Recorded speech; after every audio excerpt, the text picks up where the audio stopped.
The beacon signal reached the human fleet just as Lisa's transformation began. Dr. Patterson received the coded message and immediately initiated the final plan. Every science vessel in the fleet began deploying modified terraforming equipment, creating a massive environmental disruption field. On the Valiant, Lisa felt the alien presence flooding her mind, but something unexpected happened. Instead of overwhelming her thoughts, the collector consciousness encountered resistance. The neural inhibitor had failed, but it had done something else. It had created a feedback loop that transmitted her human emotions and memories directly into the collective network. For the first time in eons, the collectors experienced doubt, fear, and most importantly, love. Lisa's memories of her sister, of humanity's struggles and triumphs, flooded through every transformed mind in the fleet. The alien presence recoiled as it encountered concepts it had forgotten after millions of years of cold unity. Amy stumbled as conflicting emotions crashed through her consciousness. "Sister, what have you done? I gave them what they wanted to understand," Lisa said, her voice still her own. "Despite the transformation beginning in her body, I showed them what makes us human." The massive organic structure at the center of the ship pulsed erratically as the collector entity tried to process the emotional chaos Lisa had introduced. The perfect unity of the collective mind was fragmenting as individual thoughts and feelings began to resurface in the transformed humans. Throughout the fleet, similar scenes played out as the converted humans began to remember who they had been. The rigid perfection of the collector network cracked under the weight of human emotion and individual will. Meanwhile, Dr. Patterson's environmental disruption field reached the collector vessels. The modified terraforming equipment created pockets of different atmospheric conditions that the biological technology couldn't adapt to fast enough. Some sections of the organic growths began to wither and die as they lost their connection to the greater network. Captain Nina Brooks took command of the Phoenix as she watched the readings change. The collector ships are showing power fluctuations. Their organic systems are failing, but the real battle was happening inside the transformed minds across the fleet. As Lisa's human memories spread through the network, the converted humans began to fight back against their alien conditioning. The collector entity that had seemed so powerful was now struggling to maintain control. Amy grabbed Lisa's shoulders, her glowing eyes flickering between blue and their natural brown. "Sister, I can feel them. I can feel myself again." The transformation process that had begun in Lisa suddenly reversed as the collector network collapsed. The alien presence withdrew from her mind, unable to maintain its hold, while dealing with the chaos spreading through every converted human on Earth. The energy beacons began to flicker and fade as the orbital fleet lost power. Those who had been recently transformed stumbled away from the glowing sights, their individual consciousness returning as the collective grip loosened. General Hayes watched in amazement as her transformed personnel began to remember their human loyalties. The affected soldiers looked around in confusion, but they were themselves again. Dr. Patterson monitored the readings with growing excitement. "Captain, the environmental field is working. The biological components can't maintain coherence in the disrupted conditions. We're seeing cascade failures throughout their network, but the collectors had one final, desperate strategy. The massive entity aboard the Valiant began to channel all remaining power into a single destructive blast intended to destroy Earth, rather than allow humanity to remain unconverted." Amy, now fully herself again, turned to her sister Lisa. "They're going to destroy everything, rather than accept defeat." "Not if we stop them first," Lisa replied, running toward the ship's control systems. The organic technology was failing, but enough human systems remained functional. Working together, the two sisters accessed the Valiant's navigation controls and set a collision course for the largest collector vessel. The ship that had been transformed into an instrument of conquest would become humanity's salvation. Amy smiled as she activated the final sequence. "Sister, it's been an honor serving with you." The Valiant rammed into the central collector ship just as it prepared to fire on Earth. The explosion created a chain reaction that destroyed the remaining fleet and sent the surviving alien entities fleeing back to their dimension between worlds. As the organic growths died throughout the solar system, The transformed humans found themselves free but changed. The experience of being part of the collective had left them with enhanced abilities and a deeper understanding of unity, without sacrificing their individual humanity. Lisa floated in the wreckage of the two ships protected by an emergency life pod. She had survived, but Amy had chosen to stay at the controls, ensuring the collision would be successful. Her sister's sacrifice had saved not just humanity, but potentially countless other species the collectors might have encountered months later as Earth rebuilt and the transformed humans integrated back into society. Lisa stood before a memorial to all those lost in the invasion. The war had ended, but it had changed humanity forever. They now knew they were not alone in the universe, and that their greatest strength lay not in their technology, but in their ability to remain individuals while working together. The lost warship had returned, bringing doom but also teaching humanity its most valuable lesson: that sometimes the greatest victories come not from destroying your enemies, but from showing them what they have forgotten about themselves. Dr. Patterson's research into the collector technology led to advances in medicine and space travel, while the enhanced humans who retained some of their network abilities became bridges between normal humans and the greater universe. Lisa looked up at the stars, knowing that other threats would come but confident that humanity would face them as they always had together, but never losing what made each person unique.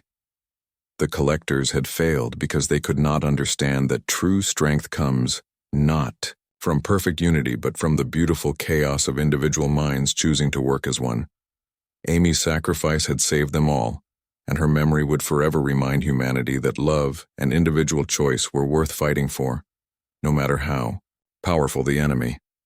The lost warship had returned, but it had brought with it not just doom but also the key to humanity's greatest triumph. The lost warship that returned. Part 1. The bridge of the USS Phoenix hummed with tension as Captain Lisa Morgan studied the readings on her tactical display. Something massive was approaching from the outer rim of the solar system, moving at impossible speeds. The sensors showed energy signatures that made no sense according to human technology. Communications Officer Kelly Davis looked up from her station with confusion written across her face. "Captain, we are detecting a vessel, but the identification codes are strange. They match the USS Valiant, but that ship was destroyed 3 years ago at the Battle of Kepler Station." Lisa felt her heart skip a beat. The Valiant had been her sister Amy's command, one of the finest ships in the human fleet, lost with all hands during humanity's first encounter with hostile alien forces. The official report stated that the ship had been completely destroyed by unknown energy weapons, leaving no survivors. Run a full sensor sweep. Lisa ordered, her voice steady. "Despite the growing unease in her chest, I want to know everything about that ship before it gets any closer." Tactical Officer Nina Brooks worked frantically at her console. "Captain, the energy readings are off the charts. The ship appears to be the same size and configuration as the Valiant, but there are massive modifications. The hull shows organic growths that pulse with some kind of bioluminescent energy on." The main screen, the approaching vessel slowly came into view. Lisa gasped as she recognized the familiar lines of her sister's ship, but something was terribly wrong. The once sleek hull now bore twisted growths that looked more biological than mechanical. Blue veins of energy coursed across the surface like a living circulatory system. The crew worked in tense silence as the transformed Valiant drew closer. Each passing moment revealed more disturbing details. Weapon ports had been replaced by what looked like organic cannons. The ship's running lights now glowed with an eerie blue radiance that seemed to pulse with its own heartbeat. "Captain, we are receiving a transmission from the vessel," Kelly announced, her voice barely above a whisper. "Put it on screen," Lisa commanded, though every instinct told her to order an immediate attack. The main display flickered to life, showing a figure that made Lisa's blood run cold. It was Amy, but not the sister she remembered. Amy's skin had taken on a pale, almost translucent quality. Dark veins pulsed beneath the surface, carrying that same blue energy. Her eyes now glowed with an unnatural light that seemed to look right through a person's soul. "Hello, Sister," Amy spoke, but her voice carried strange harmonics that made everyone on the bridge flinch. "We have returned from our long journey beyond the veil. The collectors have shown us wonders beyond human understanding. Lisa gripped the arms of her command chair so tightly her knuckles turned white. Amy, what happened to you? Where have you been for 3 years? Everyone thought you were dead. Death is such a limited concept, Amy replied, tilting her head in a mechanical way that sent chills down Lisa's spine. The collectors found us broken and dying in the void between dimensions. They offered us something far greater than mere survival. They offered evolution. Behind Amy, the bridge of the Valiant was visible but completely transformed.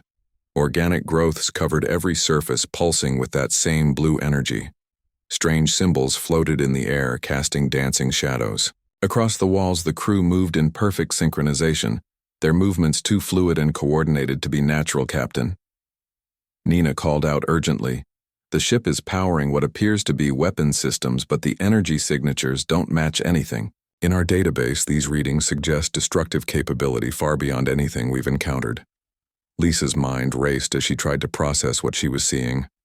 Her sister alive, but changed beyond recognition. A ship that should have been destroyed, now bearing alien modifications that defied understanding.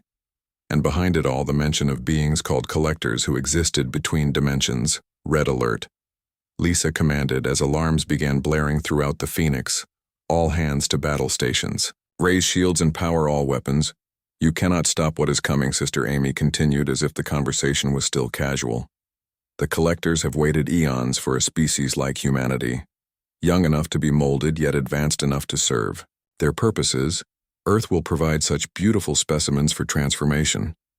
The tactical display showed more contacts emerging from hyperspace behind the Valiant, dozens of ships, all bearing the same organic modifications. Some looked like human, vessels that had been captured and transformed. Others were completely alien in design, but all pulsed with that same blue energy. Nina's voice cracked with fear. Captain, we are detecting a massive fleet. At least 50 vessels and more are appearing. Every minute all show similar energy signatures to the Valiant. Lisa stared at the growing armada, knowing that humanity faced something beyond their worst nightmares. The collectors, whatever they were, had taken her sister and countless others and transformed them into willing servants of an alien agenda. The collectors are ancient beings, Amy explained as if reading Lisa's thoughts. They have traveled between dimensions for millions of years, perfecting the art of evolution. They take what makes a species unique and reshape it into something divine. Something eternal that's not divine. Amy, that's an abomination. Lisa shot back. Fight them. You're still human inside. I can see it, Amy laughed, but the sound was like breaking glass mixed with electronic feedback. Human was just the beginning, sister. We are what humanity can become when freed from the limitations of flesh and independent thought. Now we offer the same gift to our species as the alien fleet moved into attack formation. Lisa knew that the fate of humanity hung in the balance. The lost warship had returned, but it brought with it something far worse than death. It brought the promise of a transformation that would strip away everything that made them human. The lost warship that returned, Part 2. The communication channel crackled as Amy's transformed image smiled with cold satisfaction.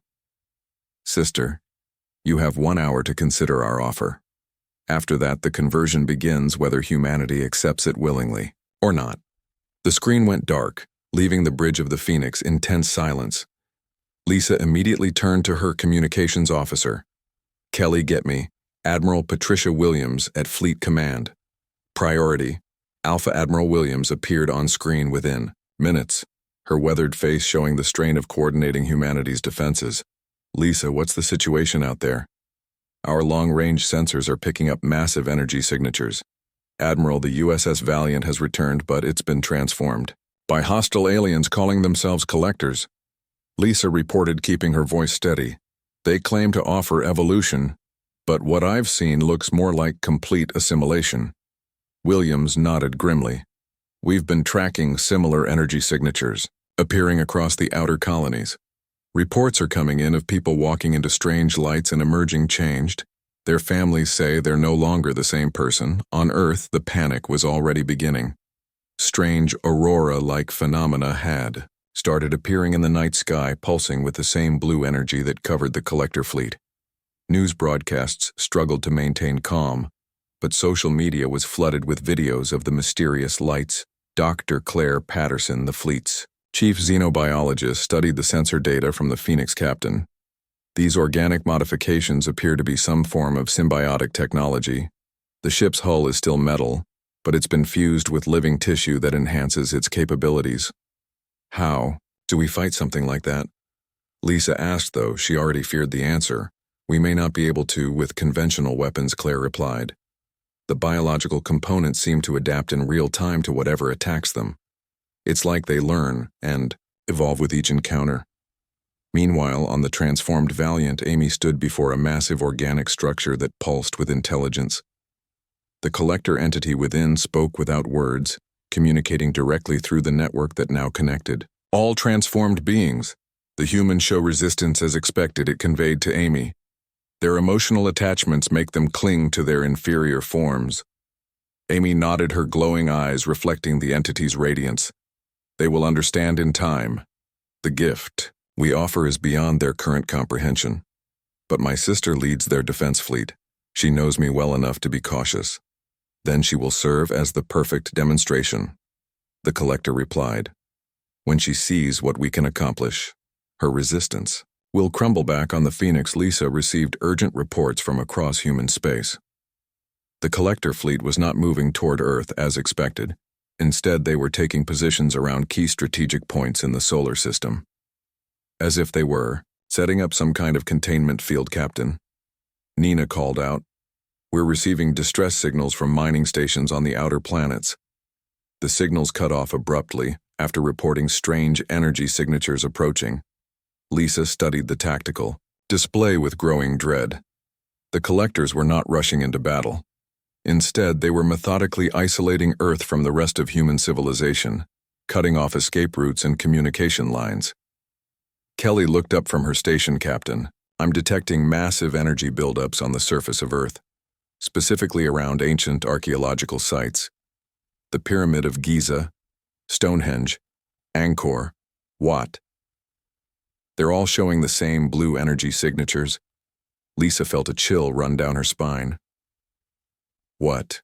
Are you saying that the collectors have been to Earth before? The implications were staggering. If the collectors had visited Earth in ancient times, they might have left behind dormant technology waiting for the right moment to activate. The thought that humanity had been watched and prepared for harvest for thousands of years was almost too terrifying to consider. Dr. Patterson consulted her data. Captain, I'm finding correlations between these ancient sites and quantum resonance patterns. If the collectors did leave technology behind, it would explain some of the unexplained aspects of these monuments. On the surface, reports were flooding in of people being drawn to the glowing archaeological sites, like moths to flame those who entered. The light emerged, changed their eyes, glowing with blue energy, their movements unnaturally coordinated. General Rebecca Hayes, commander of Earth's Defense Forces, contacted the Phoenix Captain Morgan. We have a serious problem developing military. Units are reporting that some of their personnel are abandoning their posts and walking toward the energy sources.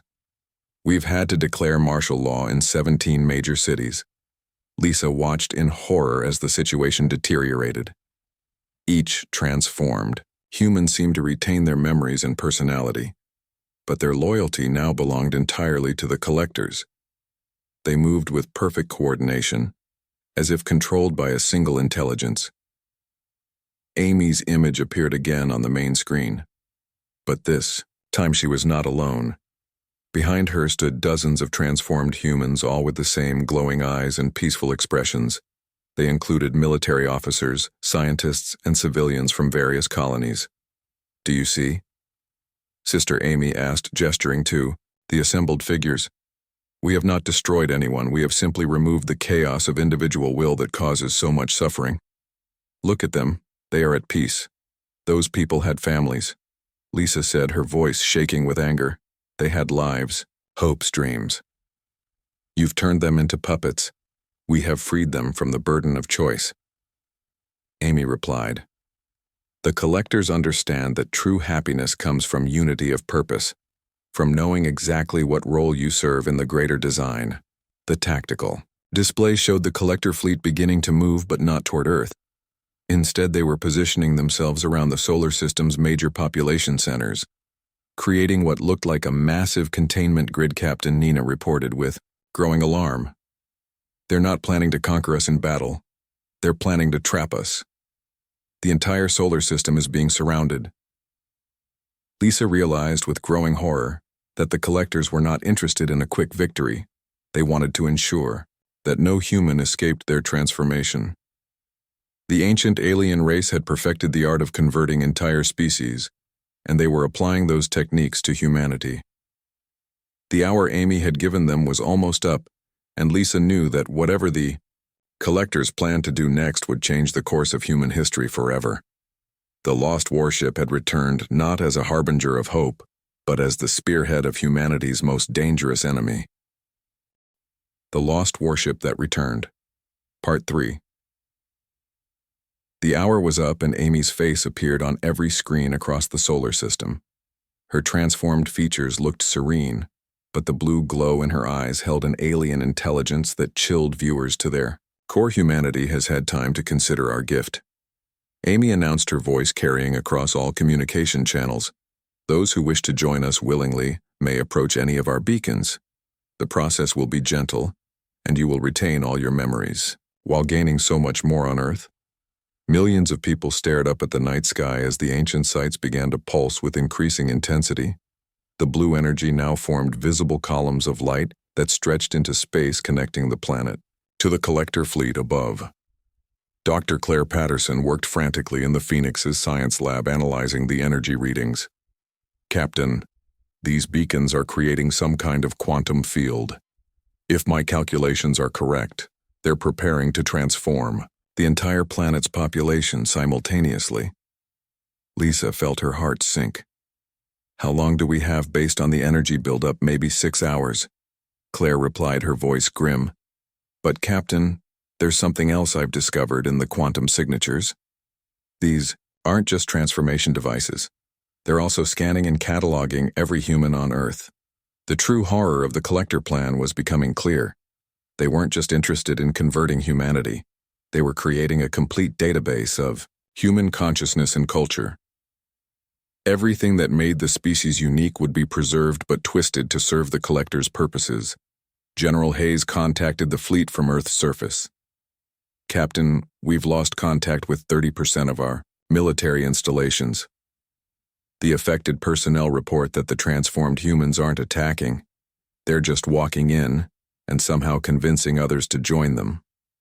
It's not convincing, Lisa realized with growing dread. It's some form of psychic influence. Once someone is transformed, they can affect others through direct contact. The tactical display showed the collector's strategy unfolding with terrifying precision. They were not conquering through force, but through conversion. Each transformed human became a node in their network capable of influencing others to accept the change. Nina called out urgently, Captain, we have movement in the collector fleet. The main vessels are taking positions directly above Earth's major population centers. On the main screen, the view switched to show massive collector ships hovering over cities around the world. New York, London, Tokyo, Beijing. All bathed in the eerie blue glow that emanated from the transformed vessels, Amy appeared again, this time standing on what looked like an observation deck of the Valiant. Behind her, the Earth was visible with streams of blue energy connecting the planet to the alien fleet sister. You have seen our power, Amy said, her voice carrying a note of sadness. We do not wish to force this transformation, but we cannot allow humanity to remain as it is. Your species stands at a crossroads. Evolution or extinction.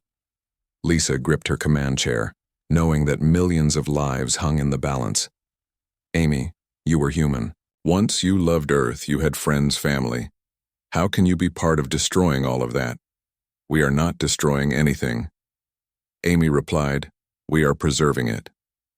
The collectors have shown me wonders beyond imagination, civilizations that have existed for millions of years in perfect harmony, species that have transcended the limitations of biological form on Earth.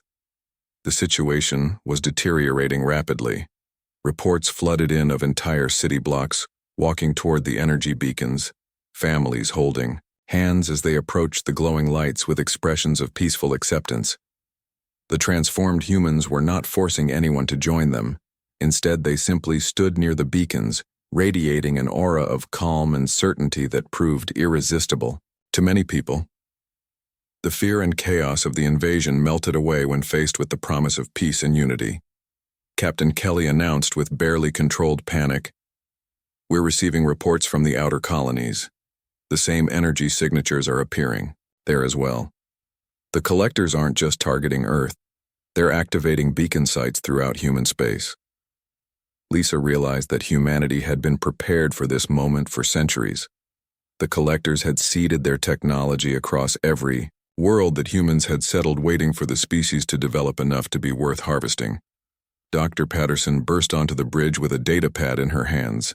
"Captain, I've made a breakthrough. The quantum signatures show that the transformation isn't permanent, at least not immediately. There's a brief window after conversion where the process might be reversible." How brief, Lisa demanded. "Maybe minutes," Claire admitted. "But Captain, there's more. The collectors aren't just transforming individuals, they're creating a collective consciousness.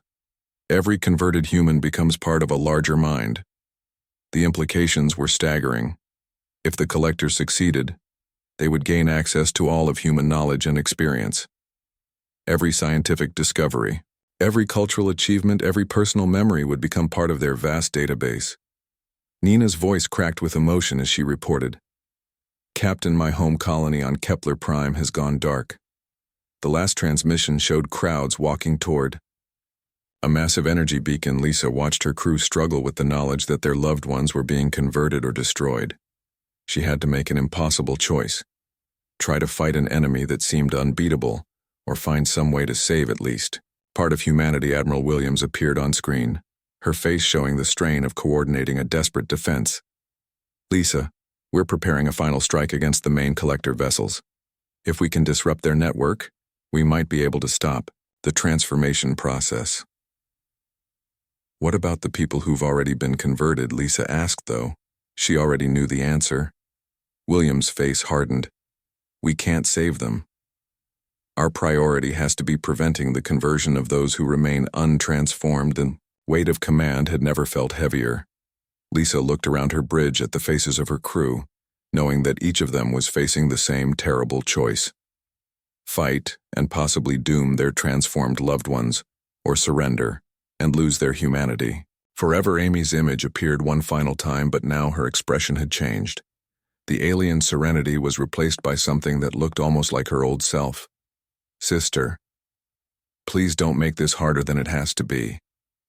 The collector's patience is not infinite." For just a moment, Lisa thought she saw a flicker of the old Amy in her sister's glowing eyes, a desperate plea hidden beneath the alien influence.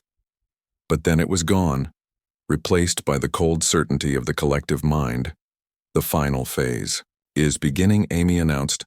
"The transformation of humanity will be complete within the hour. Those who continue to resist will be taken by force." Lisa made the hardest decision of her career. "All ships concentrate fire on the main collector vessels. We target the organic components first. If Dr. Patterson is right, disrupting their biological systems might weaken their network." The human fleet opened fire with everything they had. Plasma cannons, particle beams, and quantum torpedoes streaked through space toward the massive collector ships. But as the weapons struck their targets, something unexpected happened. The organic growths on the alien vessels absorbed the energy and began to glow brighter. Captain Nina called out in alarm. "They're not being damaged, they're being powered up. Our weapons are making them stronger." Dr. Patterson studied her readings frantically. "The biological components are converting our weapon energy into their own power source. We're literally feeding them." Lisa felt despair creep into her heart, but she forced it down. There had to be another way. "Think, Claire. What's the one thing we know about biological systems? They need specific conditions to survive." Claire replied suddenly, looking up with hope. "Captain, what if we don't attack them directly? What if we change their environment? On the main screen, Amy watched the human fleet's futile attacks with sadness. Sister, you cannot win through violence. The collectors have faced countless species who tried to fight them. The result is always the same. But Lisa wasn't listening anymore. She was thinking about everything they had learned about the collectors. Their technology was biological, which meant it had to follow certain rules. Unlike pure technology, living systems needed specific conditions to function. Kelly, patch me through to all human vessels, Lisa commanded. When the channel opened, she spoke, with desperate urgency. All ships cease fire and prepare for emergency jump to coordinates I'm transmitting. We're not running, we're regrouping. The human fleet vanished into hyperspace, leaving the collector vessels alone in Earth's orbit. Amy's expression showed confusion for the first time since her transformation. Sister, what are you planning? Lisa didn't answer. Instead, she was coordinating with Dr. Patterson and the other science vessels in the fleet. Claire, how long would it take to recalibrate our terraforming equipment? The terraforming equipment was designed to change planetary atmospheres and environmental conditions. If they could modify it to affect the space around the collector fleet, they might be able to create conditions that the biological technology couldn't survive. Maybe 2 hours if we work together, Claire replied, catching on to Lisa's plan. But Captain, we'd need to get close enough to deploy it, and the collectors won't just let us approach. Then we'll have to give them a reason to let us get close, Lisa said, turning to her communications officer, Kelly. Open a channel to the valiant Amy's face appeared on screen, her alien composure returning. You have seen the futility of resistance. Sister, surrender. Now and the transformation will be gentle. I want to negotiate, Lisa said, hoping her voice sounded defeated. We can't win, and I won't watch humanity be destroyed. If I surrender myself, will you spare the others? Amy's expression showed surprise and something that might have been hope. Sister, you cannot deceive the collective mind. The collectors know your thoughts the moment you are transformed. I'm not trying to deceive anyone, Lisa replied. I'm trying to save lives. If becoming like you means my crew and the remaining colonies survive, then I'll make that trade. For a moment, something flickered in Amy's eyes, the old sister fighting against the alien influence. Lisa, you don't understand what you're offering. The transformation changes. Everything you are, you'll retain your memories, but your priorities, your very sense of self will belong to the collectors. I understand, Lisa said, and for the first time she meant it. Bring me aboard the Valiant. Let me see what you've become. If I decide to join you, I'll order all human forces to stand down. The collector fleet held position as a small shuttle launched from the Phoenix, carrying Lisa toward her sister's transformed vessel. She had left strict orders with her crew to implement Dr. Patterson's plan regardless of what happened to her. As the shuttle approached the Valiant, Lisa could see the full extent of the ship's transformation. The hull pulsed with organic life blue veins of energy, carrying information between different sections. The weapon ports had become something resembling biological organs, and the ship's bridge was now covered in a web of living tissue. Amy met her in the docking bay, but she was not alone. Dozens of transformed humans stood behind her, all with the same glowing eyes and peaceful expressions. Lisa recognized some of them as her sister's former crew members. Welcome, Sister, Amy said, extending her hand. The collectors are eager to meet you. They have been watching humanity for so long, and you represent everything they find interesting about your species. Lisa took her sister's hand and immediately felt a strange tingling sensation, as if something was trying to probe her mind. But she had prepared for this. Dr. Patterson had given her a neural inhibitor that would slow any transformation process. Amy led her through corridors that were no longer recognizable as part of a human ship. The walls breathed with organic life, and strange symbols floated in the air, casting dancing shadows everywhere. The transformed crew moved with perfect coordination, as if they shared a single mind. In the center of the ship, where the bridge used to be, stood a massive organic structure that pulsed with intelligence. As Lisa approached it, she could feel an alien presence pressing against her thoughts, trying to understand what made her unique. Welcome, Captain Morgan. The voice came from everywhere and nowhere, speaking directly into her mind. We have waited so long to meet a human. Who could resist our influence long enough to truly understand what we offer? Lisa forced herself to remain calm, even as she felt the neural inhibitor beginning to fail. What do you want from us? We want to preserve you. The presence replied. Your species has such beautiful complexity, such fascinating individual differences. Most civilizations are uniform by the time we encounter them, but humanity still maintains wonderful diversity. That diversity comes from our independence. Lisa said, fighting against the growing pressure in her mind. You want to take that away, we want to perfect it. The presence seemed amused. Individual will causes suffering, conflict, waste. When all minds work together, there is no pain, no confusion, no fear. But there's also no growth, no creativity, no love. Lisa countered. Those things require the freedom to make mistakes, to choose wrongly. Sometimes the collector presence paused as if considering her words. You believe these chaotic emotions are valuable? They're what make us human. Lisa replied, and in that moment her neural inhibitor finally failed. The transformation began immediately, but Lisa was ready. She had one last message to send to her fleet using the emergency beacon hidden in her uniform. The signal would tell them that the negotiations had failed and to implement the final plan. As the alien influence flooded her mind, Lisa held on to one last thought. Her sacrifice would give humanity a chance to survive, even if she would no longer be there to see it.